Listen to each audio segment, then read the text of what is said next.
నమస్తే, నేను మీ Gopi. Welcome back to our channel. ఈరోజు మనతో వచ్చరికి సీనియర్ జర్నలిస్ట్ జగదేవ్ గారు ఉన్నారు. సార్ నమస్తే. సార్ నమస్తే. సార్, ఆంధ్రప్రదేశ్లో పోలింగ్ అయితే సజావుగా నడిచింది. సో అదేవిధంగా అన్ని పోల్ సర్వేలు కూడా కూటమి గెలుస్తుంది, కొన్ని మద్దతు అయితే వస్తున్నాయి దానికి. సో అందులో భాగంగా నగరికి సంబంధించిన రోజా గారు కూడా ఓడిపోతున్నారు అని కొన్ని వార్తలు అయితే వస్తున్నాయి. సో అందులో భాగంగా ఇంద్రజ గారి ఇంటికి రోజా గారు మళ్ళీ జబర్దస్త్కి అన్నట్టుగా కొన్ని వార్తలు వస్తున్నాయి. దానికి మీరేమంటారు? ఓకే, బ్యాక్ టు జబర్దస్త్ అన్న. బ్యాక్ టు జబర్దస్త్ అక్కడ పదవిలో ఉన్నప్పుడు కూడా చేసుకోవచ్చు. కాకపోతే మంత్రిగా అయిన తర్వాత ముందు 14 ఎమ్మెల్యే అయినప్పుడు కూడా చేసుకున్నారు కదా ఆవిడ జబర్దస్త్ కార్యక్రమం. రెండోసారి అయిన తర్వాత మంత్రిగా ఇస్తారు అన్నట్టు విషయంలో దూరం అయ్యారు. బట్ ఏపీఐఏసీ చైర్మన్ ఏదో ఇచ్చారు కదా ముందు, తర్వాత 2.5 ఏళ్ళ తర్వాత మంత్రిగా ఇచ్చారు. వాస్తవానికి అలా చేస్తూ కూడా చేయొచ్చు. గతంలో ఎన్టీ రామారావు గారు కూడా చేశారు కదా సినిమాలు. ముఖ్యమంత్రి స్థాయిలో ఉన్నప్పుడు కూడా ఆయన విశ్వామిత్ర తర్వాత ఏవో చేశారు. సమ్రాట్ అశోక్ అని ఏవో సినిమాలు చేసినట్టు చిన్న గుర్తుంది నాకు. అంటే ఇప్పుడు మళ్ళీ ఇక్కడ బండ్ల గణేష్ గారిని ఎందుకు ప్రస్తావిస్తున్నానంటే, ఆయన బిమ్లా నాయక్ లేదంటే వకీల్ సాబ్ సంబంధించి ఆయన ఆడియో ఫంక్షన్కి వచ్చారు.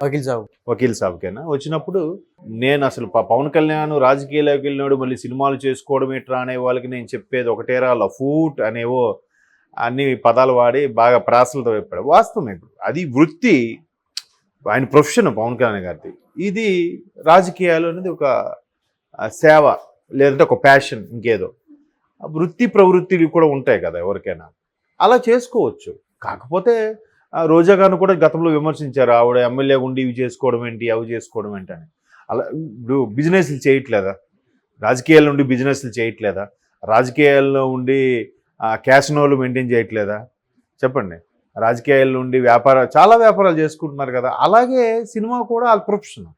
అది సినిమా అనేసరికి భూతత్వంలో చూస్తారు. రోజా గారి విషయంలో కూడా మనం వాస్తవం మాట్లాడుకోవాలి. తప్పేముంది ఆవిడ చేసుకున్నా కూడా.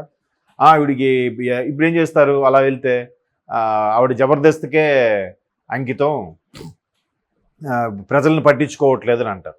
ఎందుకు అనాల్సి వచ్చిందనంటే ఆవిడ మాట వల్లే. ఇప్పుడు ఆవిడ కూడా పవన్ కళ్యాణ్ సినిమాలో చేస్తాడా ఇది చేస్తాడా అన్నట్టుగా ఆవిడే మాట్లాడారు. సో 1,000 మనం చూపించామంటే 3,000 మన వైపు చూపిస్తున్నాయి కదా. సో అది ఆ ఇంపాక్ట్ ఆమెకి అది బాగా పడిందని నా ఫీలింగ్. తర్వాత మొన్న పోలింగ్ రోజు కూడా కొంచెం నిరాశ నిర్లిప్తులతో కొన్ని మాటలు చెప్పింది ఆవిడ. ఒక ఆయనకి మేము శ్రీశైలం చైర్మన్గా ఇచ్చాము, అయినా వాళ్ళు మారట్లేదు. ఇక్కడ నా దగ్గర చూస్తే ఇలా బిహేవ్ చేస్తారు, అక్కడికి వెళ్ళి ఎయిర్పోర్ట్కి వెళ్ళి జగన్ అన్న కాల్ మీద పడతారు. చాలామంది కింద స్థాయిని పట్టించుకోలేదు అంటున్నారు. పట్టించుకోకపోతే వీళ్ళకి పదవులు అవి ఎలా వస్తాయి, జడ్పీటీసీలు ఇవన్నీ ఎలా అయ్యారు అంటే 40 లక్షలు తీసుకున్నట్టు కొన్ని వార్తలు వస్తుంది. 40 లక్షలు ఏ నామినేటెడ్ పోస్ట్ ఇచ్చినా సరే 40 లక్షలు ఇచ్చినట్టు కొన్ని వార్తలు వస్తుంది. ఏమో తెలీదు, ఎందుకంటే ఆ వార్తలు నేను విన్నాను. 40 లక్షలు కాదు, ఇంకా చాలా అవి కాక తిరుపతి దర్శనాలకు కూడా ఆమె చార్జ్ చేశారు అన్నట్టు కూడా విన్నాను. అక్కడ కొండ మీద ఒక టీం ఉంటుంది ఆమెకి, ఆ టీం అన్ని చూసుకుంటారు అన్నట్టుగా. ఈ వాస్తవాలో తెలియదు, మనం నింద వేయకూడదు.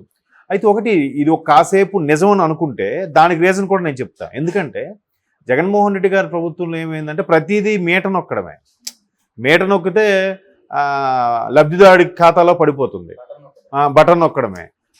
బటన్ నొక్కేసరి లబ్ధిదారు ఖాతాలో పడిపోతుంది. అంటే మధ్యలో ఉండే వ్యవస్థలన్నీ వేస్టే కదా. ఇంకా మంత్రి, ఎమ్మెల్యే, ఎమ్మెల్సీ, ఎంపీటీసీ, జడ్పీటీసీ, సర్పంచ్లు వీళ్ళందరూ ఎందుకు? ఇంకా ఇప్పుడు ఒక పథకం పెట్టారు, ఒక సంక్షేమ పథకమో లేదా లబ్ధి పథకమో ఏదో పెట్టినప్పుడు ఏం చేస్తారు, ఎవరెవరైతే కార్యకర్తలుగా భుజాన జెండాను మోసారో ఫస్ట్ వాళ్ళ కార్యకర్తలకు ఇచ్చుకోవాలి.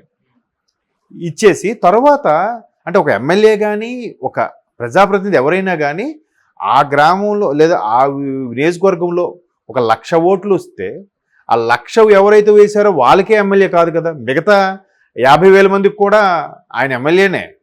ఆ 50,000 మంది వేయలేదు కదా అని చెప్పి ఆయన నేను ఎమ్మెల్యే కాదు అనడానికి లేదు కదా.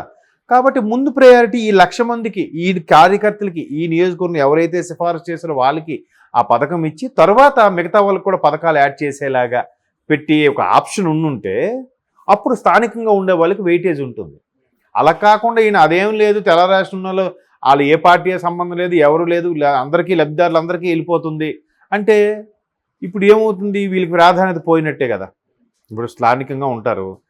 ఇప్పుడు మీరున్నారు, తనున్నాడు, మన కెమెరామ్యాన్ ఉన్నారు, మీరు నా పార్టీ, కెమెరామ్యాన్ నా పార్టీ కాదు.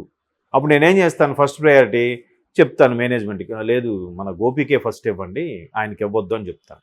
అలా కాకుండా మేనేజ్మెంట్ మీకు ఇచ్చి ఆయనకి ఇచ్చింది అనుకోండి, అప్పుడు రేపు పొద్దున ఆయన నన్ను ప్రయారిటీ ఇస్తాడా? ఈడిదేముందిలే, పైనుంచి ఇస్తున్నారు కానీ ఈయన ఎందుకు నేను రెస్పెక్ట్ ఇవ్వాలి, ఈయన ఎందుకు నేను పట్టించుకోవాలనే ధోరణిలోకి వెళ్ళిపోతాను. సో అక్కడ ఎమ్మెల్యేలకు అందుకే వెయిటేజ్ లేకుండా పోయింది. ఎమ్మెల్యే మంత్రులకే లేదు. పోనీ ఏ ప్రభుత్వ పథకాలు తప్పకుండా ఏమైనా డెవలప్మెంట్, మళ్ళీ మనం అటు వెళ్ళిపోతుందేమో సబ్జెక్టు, ఏ డెవలప్మెంటు లేదా ఒక కాంట్రాక్టు ఒక ప్రాజెక్ట్ వస్తే 4 పనులు మనకు నచ్చిన వాడికి ఇప్పించి వాడి నుంచి ఏమైనా తీసుకుందామన్నా కూడా ఒక్క పని లేదు. అంతేనా? ఎక్కడా నడవలేదు. మరి ఇప్పుడు ఆవిడైనా ఇప్పుడు 40 లక్షలు తీసుకుంది అంటున్నారు రోజా గారు. నేనైతే అది విన్నాను కానీ ఏముందిలే, రాజకీయాల్లో కామన్. ఇప్పుడు గిఫ్ట్ అనుకోవచ్చు కదా. ఫర్ ఎగ్జాంపుల్ మనం ఎవరికైనా ఒక పని చేసి పెట్టామనుకో, వాడు వచ్చి నా జాబ్ వచ్చిందిరా, ఇవ్వరా స్వీట్ తీసుకోరా అని ఇస్తారు. ఏది చిన్న చిన్న వాటికి రెఫరెన్స్. అది పెద్ద పెద్ద వాటికి అయితే, పెద్ద పెద్ద ప్రాజెక్టులు అయితే, బాబు నీకు 5 కోట్ల ప్రాజెక్ట్ ఇస్తున్నాం, నాకేంటి, నా కాకపోయినా పార్టీ ఫండ్కి ఎంతో ఇవ్వు. ఓకే సార్, ఒక 50 లక్షలు ఎంత ఇస్తాం సార్, ఓకే అయిపోయింది. మరి దాన్ని ఏమంటారు, ఏమనాలి?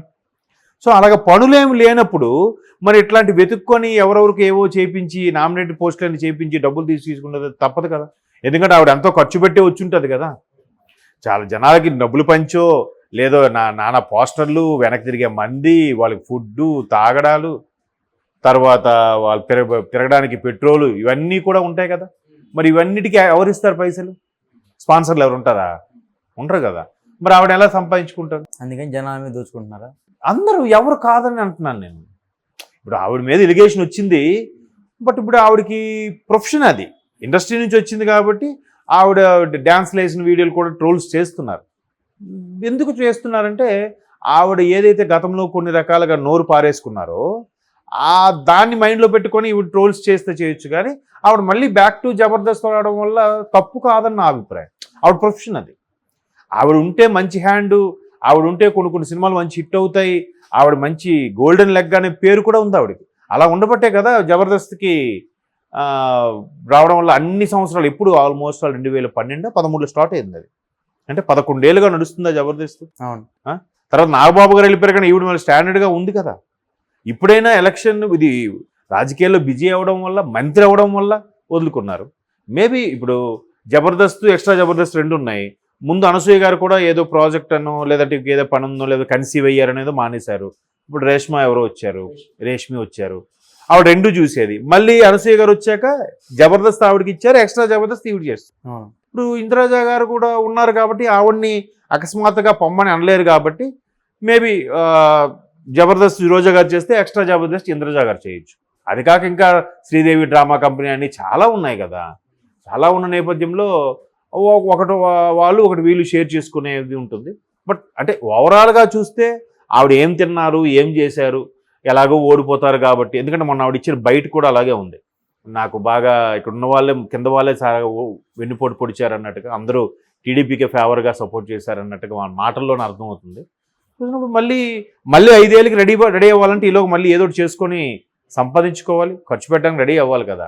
సో బ్యాక్ టు జబర్దస్త్ వచ్చినా నో ప్రాబ్లం. ఆవిడకి ఆ క్రేజ్ ఉంది కాబట్టి. అంటే ఒక ఎమ్మెల్యే కానీ ఒక ప్రజాప్రతినిధి ఎవరైనా కానీ ఆ గ్రామంలో లేదా ఆ నియోజకవర్గంలో 1,00,000 ఓట్లు వస్తే ఆ 1,00,000 ఎవరైతే వేశారో వాళ్ళకే ఎమ్మెల్యే కాదు కదా. మిగతా 50,000 మందికి కూడా ఆయన ఎమ్మెల్యేనే.